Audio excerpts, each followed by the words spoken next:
नमस्कार दोस्तों, उम्मीद है आप सारे सभी ठीक होंगे। और एडवांस टेक्निकल चैनल में आपका बहुत बहुत स्वागत है। आप ये जो सैमसंग का इंडोर यूनिट देख रहे हैं, ये जो एसी है, इसके अंदर लीकेज की समस्या है। इसमें कस्टमर ने लास्ट ईयर भी गैस चार्ज कराई थी जो लीक हो गई है। और आज हम इसकी लीकेज स्टेप बाय स्टेप देखेंगे, ट्रेस करेंगे लीकेज को। और ये सारे जॉइंट्स सारे चेक करेंगे। ऊपर आउटडोर के पास चलते हैं, वहां जाके प्रेशर इसमें स्टैंड करेंगे और देखेंगे। और ये देखो आप, हमने आउटडोर खोल रखा है और ये जो साइड में आप कंप्रेशर, सर्विस कंप्रेशर देख रहे हैं, इस कंप्रेशर से इसमें स्टैंड प्रेशर करा था 400 पौंड 400 psi। तो इसमें स्टैंड करने के बाद 10 से 15 मिनट इसमें स्टैंड रखा। और सारे ये एलगी वाले डेड नट इसमें लगे हुए नहीं थे, ना ही चार्जिंग पिन वाली नट लगा हुआ था। तो और इसमें आउटडोर में भी लीकेज ढूंढने की कोशिश करी, नीचे इंडोर के फ्लेयर नट और सारे जॉइंट्स चेक करे, लेकिन लीकेज नहीं मिली। 15 से 20 मिनट स्टैंड रखने के बाद प्रेशर डाउन नहीं गया। तो उसके बाद हमने सारी जो एयर इसमें भरी थी वो पर्ज कर दी और उसके बाद हमने वैक्यूम लगाया। वैक्यूम को मिनिमम मैक्सिमम 1 घंटा चलाया। 1 घंटे के बाद हमने 10 मिनट का होल्ड रखा, वैक्यूम भी नहीं इसका टूटा। तो उसके बाद हमने इसमें R22 चार्ज करने का स्टार्टअप शुरू किया।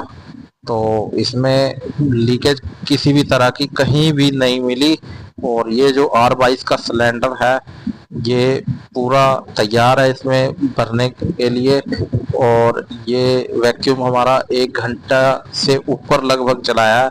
तो उसके चलाने के बाद हमें इसमें लीकेज का कोई अंदेशा वगैरह नहीं हुआ, लेकिन डाउट्स 100% इसमें पिनवाल या डेड नट से है। तो आइए हम शुरू करते हैं इसमें गैस रिफिल करने का प्रोसेस। और ये जो रेड कलर की चार्जिंग लाइन है, सबसे पहले हम इसकी गेज बंद करेंगे। गेज को बंद करने के बाद वैक्यूम को ऑफ करेंगे। ऑफ करने के बाद ये रेड वाली लाइन वैक्यूम पे से खोल के सिलेंडर पे जोड़ेंगे। इसको सिलेंडर पे जोड़ने के लिए बड़ी सावधानी से जोड़ेंगे।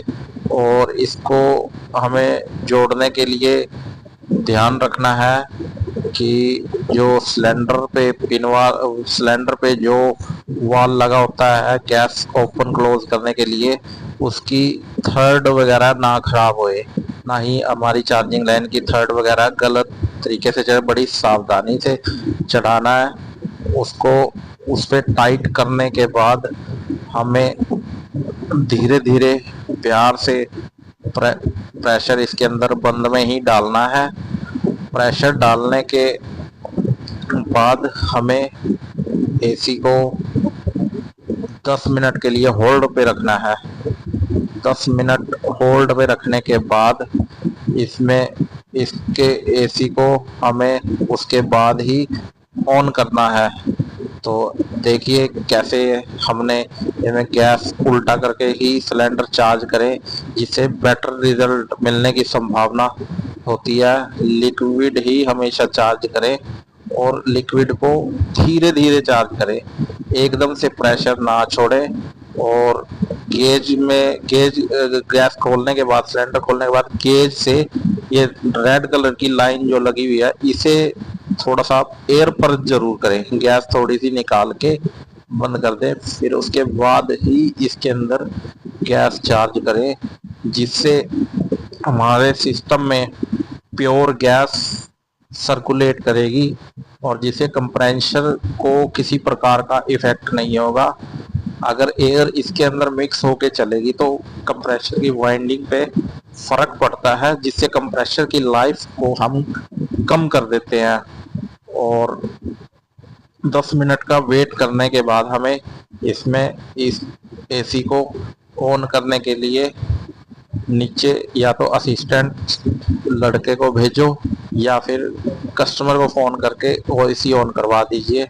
और ये है वो एसी है, इसकी हमने जब तक अपना गैस होल्ड पे थी 10 मिनट के लिए, तब तक हमने इसकी सर्विस कर ली। कॉइल को हमने क्लीन कर लिया, ये चमक चुकी है कॉइल। उसके बाद हमने इस एसी को क्लीन करने के बाद हमने एसी को बंद किया। बंद करने के बाद हमने 10 मिनट के बाद एसी को ऑन कर दिया। यहाँ से स्विच से ऑन करने के बाद रिमोट से ऑन किया। रिमोट से ऑन करने के बाद हम सीधा चले गए अपना ऊपर आउटडोर के पास। आउटडोर के पास जाने के बाद हमने कम से कम इसका 3 मिनट का वेट किया। और वेट करने से पहले इसमें सप्लाई इसकी हमने हटा रखी थी, क्योंकि इसके अंदर हमने प्रेशर स्टैंड किया था। प्रेशर हमने स्टैंड किया था 125 के आसपास गैस का। और उसके बाद इसकी जो सप्लाई हमने हटाई हुई थी वो इसलिए हटाई थी, इसमें एयर का प्रेशर स्टैंड किया था ताकि कोई गलती से नीचे से ऑन बच्चे वगैरह ना कर दे, कस्टमर की भी गलती हो जाती है। तो इसी सप्लाई से हमने ये कंप्रेशर चलाया था और वैक्यूम भी इसी सप्लाई के थ्रू हमने की थी। और इस सप्लाई को तब तक हम जोड़ देते हैं।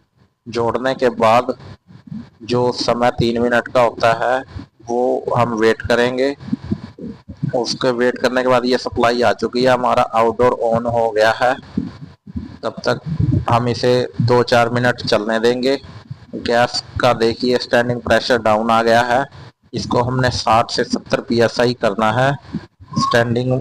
रनिंग में धीरे धीरे गैस डालेंगे जब तक कि इसकी जो मोटे वाले पाइप पे यानी सक्शन पे रिटर्न ना आ जाए, ठंडा जब तक ना हो जाए।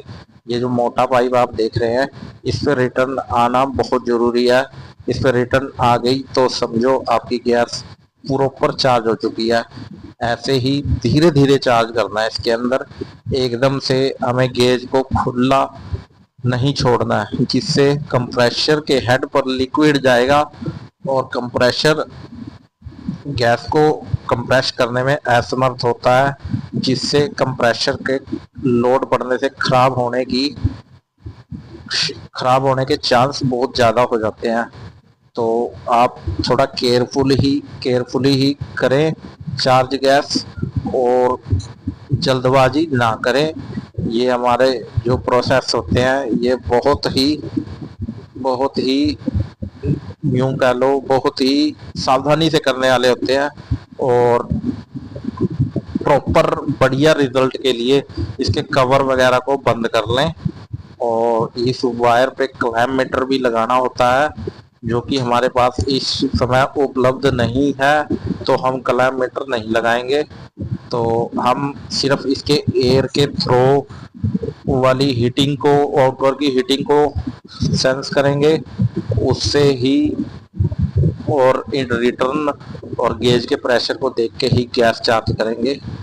इक्विपमेंट तो बहुत से होते हैं जिसे हमें यूज़ करने चाहिए, लेकिन एक टेक्नीशियन जो काम करता है, एसी मैकेनिक है, वो अपने साथ क्या क्या टूल कैरी करे, क्योंकि टूल्स तो हज़ारों तरह के होते हैं। जैसे तो दोस्तों गैस चार्ज हो चुकी है। हमने ये तीनों डेंट लगा दिए, 1 2 3, ये तीनों नहीं लगे हुए थे। तो गैस चार्ज हो चुकी है, रिटर्न पूरी आ चुकी है मोटे पाइप पे, और हीटिंग का भी बिल्कुल ओके रिपोर्ट है, जैसे नॉर्मल चलता है वैसे ही चल रहा है, हीटिंग पूरी है। तो ये काम हमारा डन हो गया। तो अब हम आपको मिलेंगे नेक्स्ट ब्लॉग में, तब तक के लिए इंतज़ार कीजिए। और हम नेक्स्ट ब्लॉग बड़ी जल्दी आपके साथ लेके आएंगे और आपके साथ साझा करेंगे। धन्यवाद। जय हिंद।